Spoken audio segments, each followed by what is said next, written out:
También podemos conversar con la ex ministra de Comercio Exterior, ex ministra de Economía, Mercedes Arauz, sobre, cómo la inseguridad está afectando directamente la posibilidad de hacer negocios en el país, cómo está afectando nuestro día a día y cuáles son las expectativas que tiene evidentemente desde el gobierno para impulsar la economía y el desarrollo. Veamos. Ahora estamos en Cuentas Claras con Mercedes Arauz, ex ministra de Comercio Exterior, de Economía, ex congresista de la República y además también investigadora, profesora en la Escuela de Gestión Pública de la Universidad del Pacífico. Meche, muchas gracias por acompañarnos en el programa. Muchas gracias, Omar. Estamos en una edición especial evidentemente en el marco de la CADE, pero ya salió la encuesta que se hace justamente a los cadeístas, a los participantes de este foro empresarial principalmente, y lo que hemos visto a nivel de aprobación y desaprobación a la presidenta Boluarte, al premier, es francamente lo que vemos también en la calle. Solo el 6% de los empresarios que participan en CADE aprueban a la presidenta Boluarte. ¿Qué nos dice esto, Mecha? Bueno, habla de la desconexión que tiene el gobierno con la realidad nacional, o sea, no está tomando en cuenta de que todos estamos percibiendo claramente que hay una crisis de representatividad, una crisis institucional y una crisis que está haciendo que la economía crezca sí, pero muy poco, pues no, o sea, no es lo mismo crecer a los ritmos de 5%, que todo el mundo comienza a ver mejores expectativas, que crecer pues a una recuperación después de un año de recesión de solo 3%, ¿no? Entonces, puede ser que el año próximo sea mejor, ojalá, pero tampoco tenemos expectativas superiores al 3%. Entonces, eso no nos ayuda a resolver problemas claves, como es la reducción de la pobreza, que ha crecido, no mejora la distribución del ingreso, no hay servicios públicos adecuados y estamos viendo pues el daño que se le hace a parte de una nueva generación de niños y jóvenes que ya están pasando por problemas de anemia otra vez, no se resuelve ese tema, desnutrición crónica, ya está de hambre, ¿no? Pero este rechazo generalizado incluso de los empresarios, que ya se vería sin contar el 3% de aprobación que tiene, digamos, a nivel nacional, ¿nos hace pensar que ya debería dar un paso al costado? Mira, no creo que ellos estén pidiendo que dé un paso al costado, sino que reformule su manera de hacer políticas públicas, que eso es lo que se está planteando acá en el CAE. Tenemos un país que sí tiene posibilidades y no es tan difícil, aunque parezca grande lo que hay que hacer, cambiar mucho de los esquemas de comportamiento que tenemos hoy día. Y hoy día la política pública del Perú es estate quieto, no fomenta la inversión privada, no está haciendo posible que crezca el consumo privado, ni tampoco el ahorro privado. Es decir, estamos realmente en una actitud como no hay gobierno, o sea, no existe un gobierno que dirija hacia un camino de desarrollo al país. Y esa es la ausencia de gobierno, hace que más bien aparezcan otros grupos de interés a tener más poder dentro del quehacer público, ¿no? Y hay varias cosas pendientes. Lamentablemente una tiene que ver con inseguridad ciudadana. Y lo que hemos visto, por ejemplo, hoy por la mañana es increíble. Un policía que recibe 2 disparos en la cara de 2 delincuentes y que está crítico. En materia de seguridad ciudadana, en materia de, por ejemplo, ¿están funcionando los estados de emergencia? No, es claro que no. Los distritos que están en estado de emergencia se ha mostrado que no ha cambiado a nivel de crimen, que la extorsión no ha disminuido y la gente tiene miedo. La gente hoy día, he estado viendo estadísticas, están esperando a ver cómo va a ser la campaña navideña, todavía no están invirtiendo. Yo estoy hablando de que tiene una pequeña tienda, una distribuidora de ropa, algo. Están viendo qué pasa en estos días, si realmente la campaña navideña calienta o no, porque no quieren ni siquiera endeudarse, que puede haber crédito MIPE, por ejemplo, porque tienen miedo a que no puedan repagar sus deudas. Y esto es clave, ¿no? Porque ya la inseguridad, la criminalidad, la extorsión, tiene un impacto directo sobre el hacer negocios. Así es. O sea, y estoy hablando de las pequeñas empresas, no estoy hablando ya de las grandes empresas que también pueden verse afectadas y están bastante asustadas, pero la micro y pequeña empresa están siendo atemorizadas todo el tiempo, porque un pequeño éxito empresarial significa te voy a extorsionar, tienes que pagar cupo, y las familias comienzan a decidir cierro mi tienda y me voy, ¿no? O sea, y eso es triste, o mandan sus hijos a vivir fuera del país, eso no está bien, está pasando no solo en Lima, es un tema que pasa en todas las regiones del país, en todas las regiones. Ahora, pero este problema que estamos viviendo todos, pequeños, grandes, medianos, ¿es entendido o es aceptado desde los tomadores de decisiones, desde el gobierno?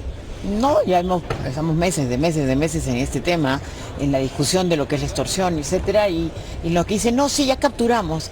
Es cierto, no es solamente un problema policial, hay que reconocerlo, hay que reconocer también que hay fallas en el sistema judicial que no ayuda a que esto funcione, ¿no? O sea, el fiscal que no llega a tiempo, o que porque le falta un papelito no libera a alguien, ¿no? Hasta los grados de corrupción que hay también, ¿no? Entonces, pero yo creo que la mirada de un Ministerio de Interior, que también se siente ausente, es que falta una estrategia de prevención que ayude a resolver este tema y que todos estemos preparados para que esto disminuya. Ahora, ¿no? Meche, pero no solo es el gobierno, ¿verdad? Porque Sí. lo que hemos visto, digamos, lo que está discutiéndose hoy en día es si mañana el Congreso de la República va a aprobar o no una nueva ampliación al Reinfo con presiones de los mineros ilegales y, no hay que olvidarlo, con la cortada de cabeza al exministro ya Rómulo Mucho, del medio. ¿Esto qué nos dice además? Que el poder del crimen organizado ya ha llegado a las altas esferas de la política pública, ¿no?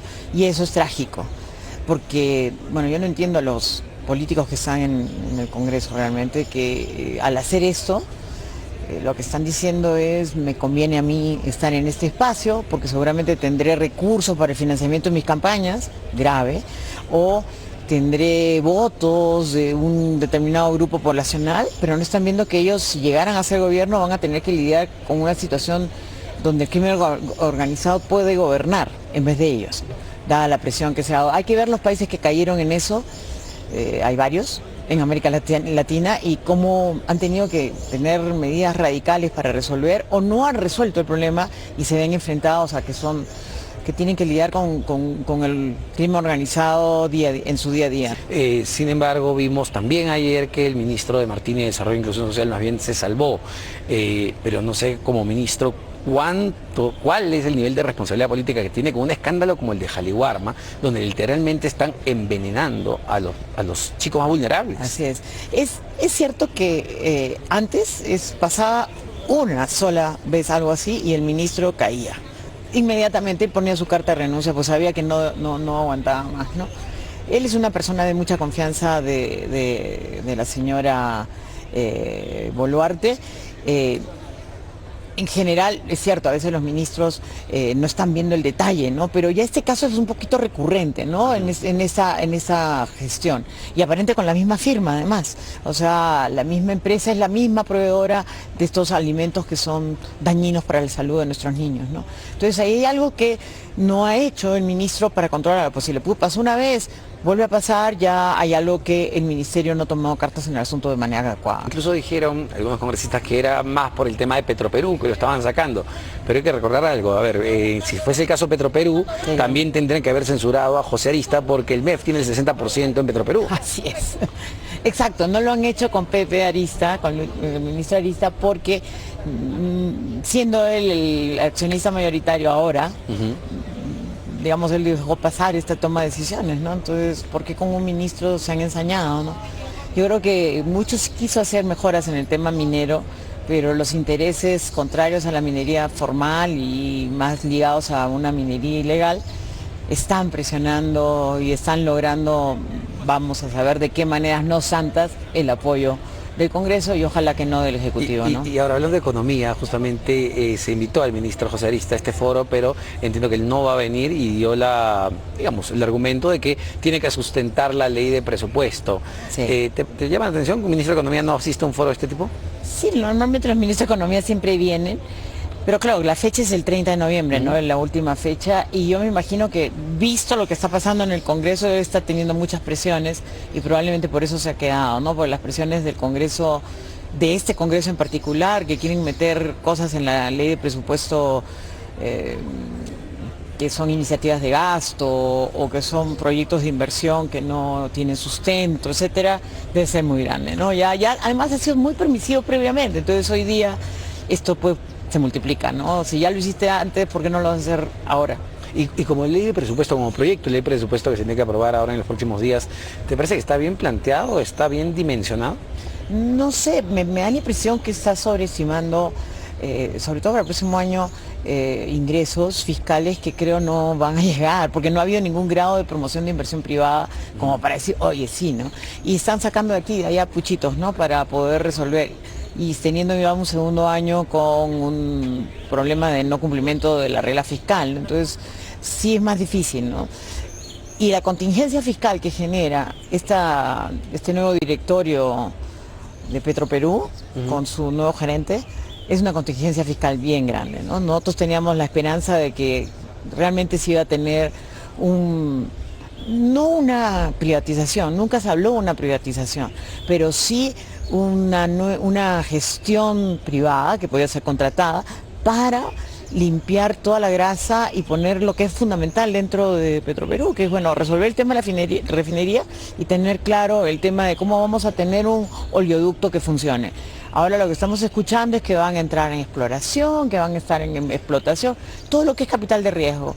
No tiene sentido, ¿no? Y sobre todo, ¿cuánto nos está costando a los peruanos un Petroperú, ¿no? Porque esa plata hay que recordarla, sale del bolsillo de todos nosotros. Así es, o sea, 4.000 millones de soles creo que fue la última vez. Ya vamos sumando, ¿no? Ya es una empresa, no existen empresas semiquebradas, o están quebradas o están funcionando. Y esta empresa no puede pagar sus deudas, tiene un compromiso de deudas muy grande. Y además no genera ingresos adecuados, o sea, por buen tiempo, durante la época del ministro, cuando era ministro Vera, comenzaron a subsidiar el petróleo, estaban vendiendo el precio por debajo del precio del petróleo, o sea, acá estás viendo que toda esa gestión no tiene sentido, ¿no? Y ahora, en materia, volviendo al tema de presupuesto que se tiene que aprobar, ¿no? ¿Cuánto pueden terminar petardeando desde el Congreso de la República y cuánto puede terminar eso dañando lo que ha caracterizado al Perú como un valor, que era la solidez fiscal? Mucho porque ya están mal acostumbrados y además como ya el Tribunal Constitucional ha dicho que la iniciativa de gasto es letra muerta en nuestra Constitución, porque en términos fácticos es eso, al decir que no este año, pero el próximo año pueden hacerlo.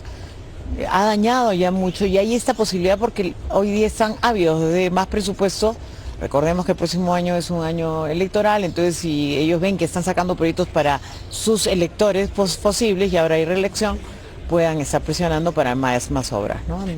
Sin embargo, y entrando yo un poco a la materia de cada ejecutivos, había una crítica, si podemos llamarla, de parte del BIT Investment, que decía que los peruanos somos muy críticos con nosotros mismos, cuando desde fuera más bien ven muchísimas oportunidades. ¿Esto es real? Sí, yo también creo que hay muchas oportunidades. Mira, tenemos oportunidad con el puerto de Chancay, tenemos oportunidad con actividades mineras formales que podrían desarrollarse si se diera un avance rápido en el proceso de facilitar la inversión privada en esos sectores. Y no son los únicos sectores, en sectores de educación. El Perú tiene muchas oportunidades enormes de desarrollo y de generación de empleo.